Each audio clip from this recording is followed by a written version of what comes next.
Captain Forrest here. Before I start this video, I'd like to dedicate this matchup to Akira Toriyama. Rest in peace. He has had a huge impact on everyone's lives, especially with Dragon Ball. It is universally loved by everyone. And one of my favorite moments in Dragon Ball Z was the Cell Saga, or the Android Saga, or however you like to call it. Definitely one of my favorite sagas in comparison to the other ones. I also grew up with playing the Dragon Ball Z Budokai games on the PlayStation 2, and I used to be a massive Dragon Ball Z tard.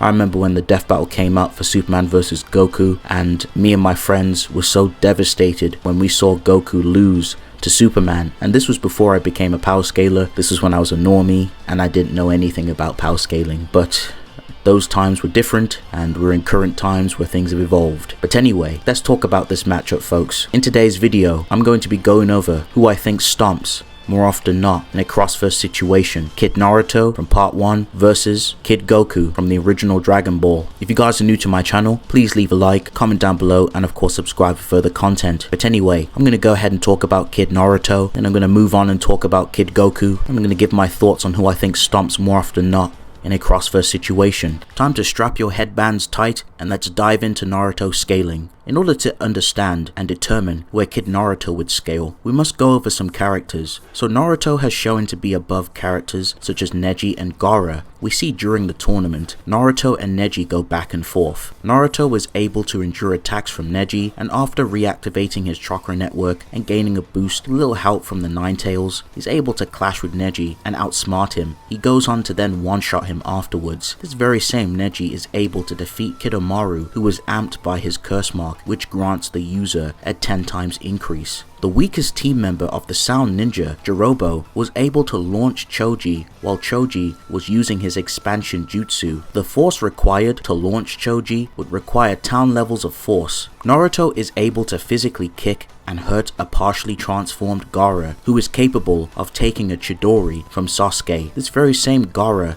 was able to defeat Rock Lee, who was using the 3rd, 4th, and the 5th gates. Gaara himself can already perform feats such as Sand Burial, which was calced around the small town level ranges. Naruto can summon Gamabunta, who was able to fight Shikaku. Gamabunta and Jiraiya perform Toad Oil Bullet with a fire style fire jutsu combo, with Gamabunta's oil unleashing a huge blast of fire, which was calced around the 4.31 gigatons, aka island level. Some more direct, consistent town level scaling for Naruto was the time where he intercepts Orochimaru's snake. This feat was calced around the 17.92 kilotons, aka town level. So there you have it, folks. Naruto is easily scaling in the town level ranges of attack potency. Now, that's going to wrap up AP.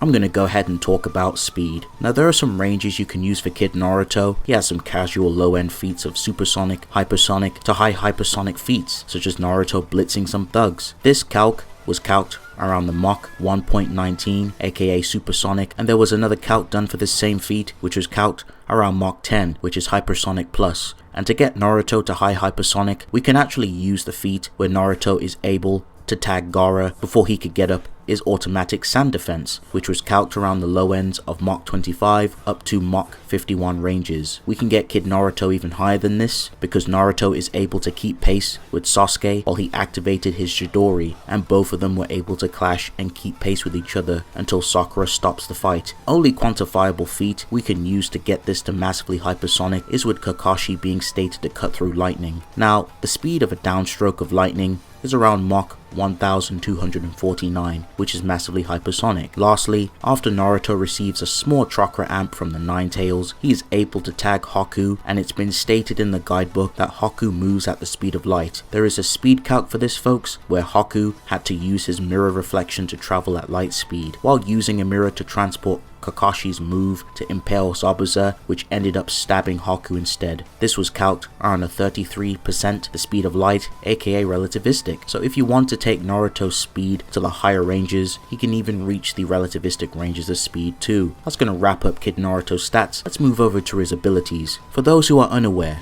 chakra in Naruto is physical, spiritual, and mental in nature.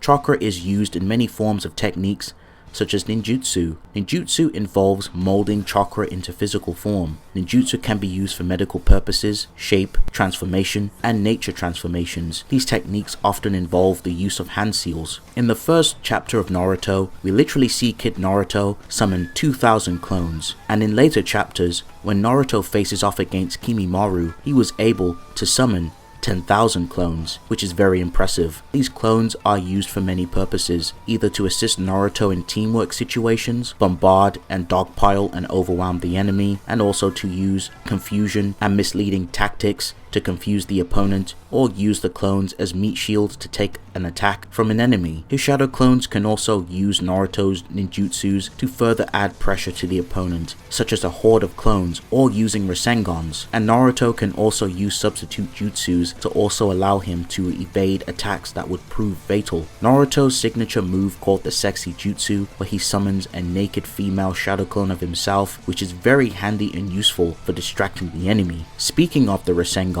this technique was taught to him by Jiraiya, and after countless attempts and hours of training, Naruto becomes proficient with creating and using the Rasengan, which is a blue sphere of chakra which is used for offensive purposes, as Naruto will use his chakra and the assistance of a shadow clone to form this blue sphere to where Naruto would charge towards his opponent and strike them with his Rasengan to send them flying. The Nine Tails chakra is used to further increase Naruto's power and speed, and it can also cloak Naruto with a protective barrier of chakra. It can amplify the potency of Naruto's jutsus, such as his Rasengans and his shadow clones, and also use constructs to attack the opponent. The Nine Tails chakra also grants Naruto a healing factor, such as the time where Sasuke put a hole through Naruto's lung and he was able to heal it just fine. Okay, that's gonna wrap up Kid Naruto.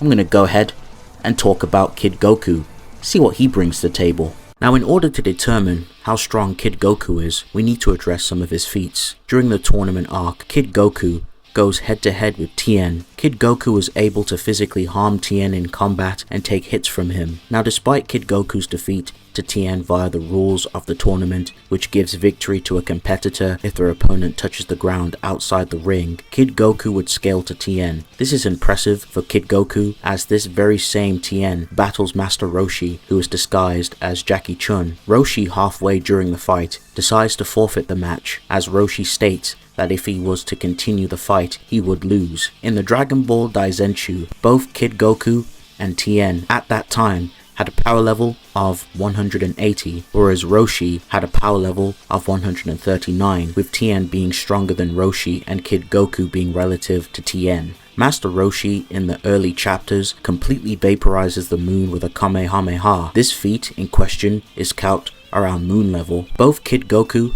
and Tien would scale to this feat. Now that's going to wrap up AP. Let's move on to speed, shall we? So the speed feat for Kid Goku happens with his battle with Tien. Tien performs the solar flare on Kid Goku, and Kid Goku is shown to grab Master Roshi's glasses and return back to his spot before the light from the solar flare can blind him. This speed feat in question was calced around the 1.685 times the speed of light, putting Kid Goku in the FTL ranges of speeds. So let's talk about some of Kid Goku's abilities that he possesses. Now, Kid Goku was able to immediately perform a Kamehameha after observing it just once. This is impressive, as this technique takes 15 years to master. Goku would also go on to use the Kamehameha as his main go-to attack for offensive and defensive means. He's used it to propel himself from the ground to give him momentum. He's used it in the 22nd World Tournament to propel himself back onto the ring to prevent getting eliminated.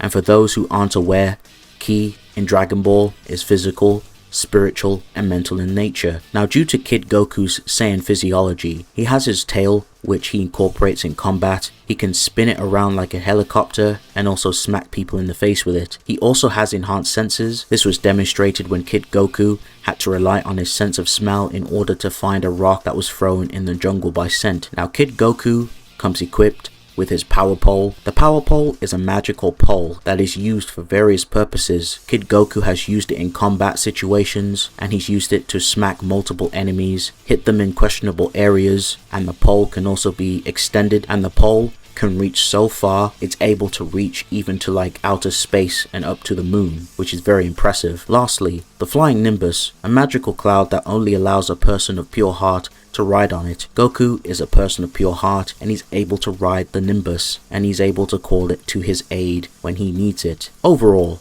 Kid Goku is a resilient and skilled fighter who overcomes all obstacles and enemies who dare to get in his way.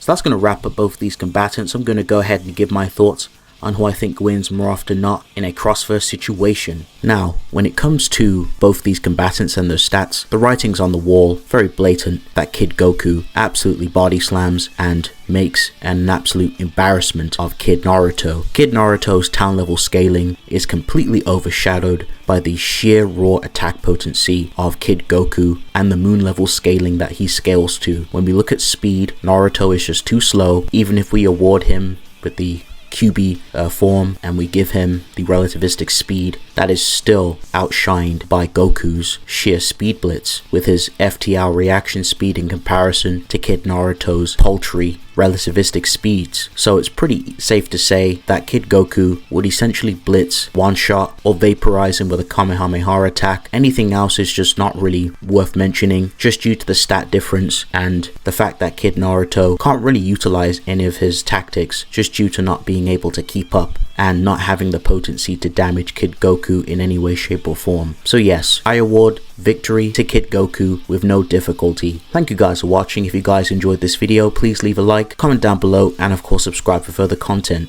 It's been real. I'll see you guys in the next one. Peace.